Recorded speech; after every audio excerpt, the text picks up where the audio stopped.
कहानी चिराग का आखिरी रहस्य। राजस्थान के रेगिस्तानी इलाके में रेत के ऊंचे ऊंचे टीलों के बीच एक छोटा सा गांव बसा था, खेजरली।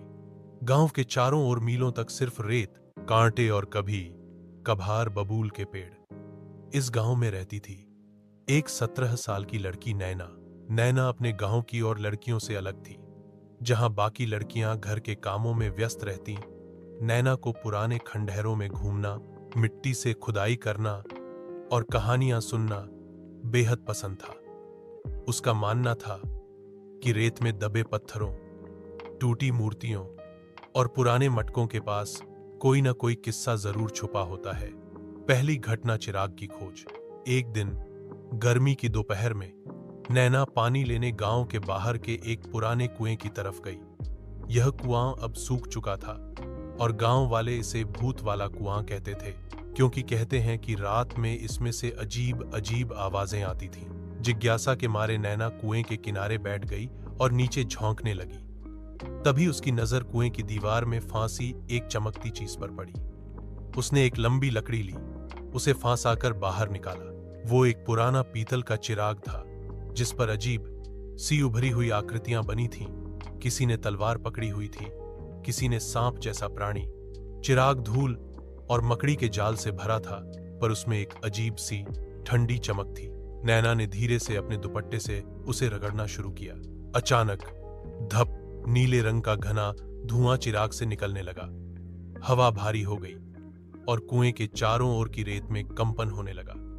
धुएं के बीच से एक लंबा, चौड़ा, सुनहरी आंखों वाला जिन प्रकट हुआ।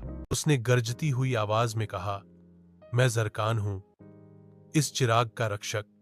जिसने मुझे मुक्त किया, उसकी 3 इच्छाएं मैं पूरी कर सकता हूं।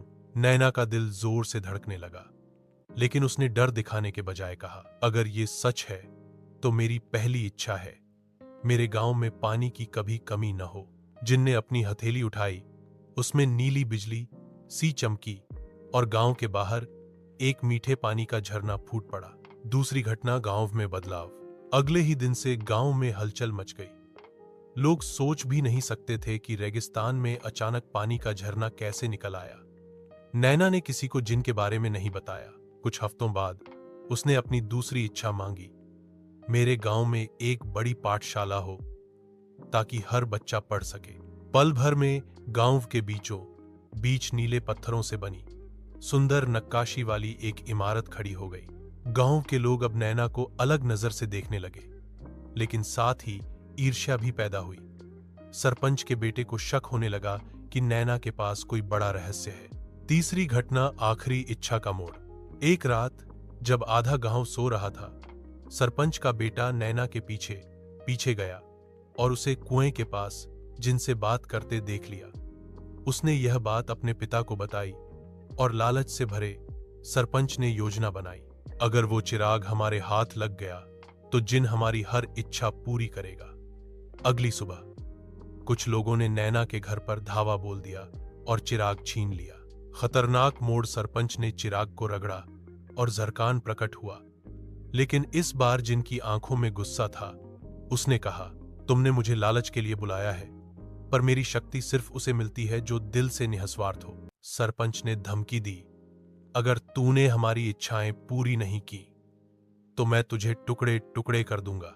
जिन मुस्कुराया और अगले ही पल पूरा गांव अंधेरे में डूब गया। जोर की आंधी उठी, रेत का तूफान चला और सरपंच व उसके लोग कुएं की गहराई में खिंच गए।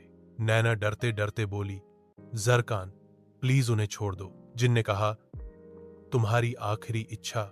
नैना ने आंसू भरी आंखों से कहा, मेरी आखिरी इच्छा यही है कि तुम हमेशा के लिए आजाद रहो और मेरा गांव कभी किसी बुरी ताकत से परेशान न हो। अंत, जिनकी आंखें नरम हो गईं। उसने कहा, तुम इंसानों में सबसे अलग हो नैना, तुमने अपने लिए कुछ नहीं मांगा।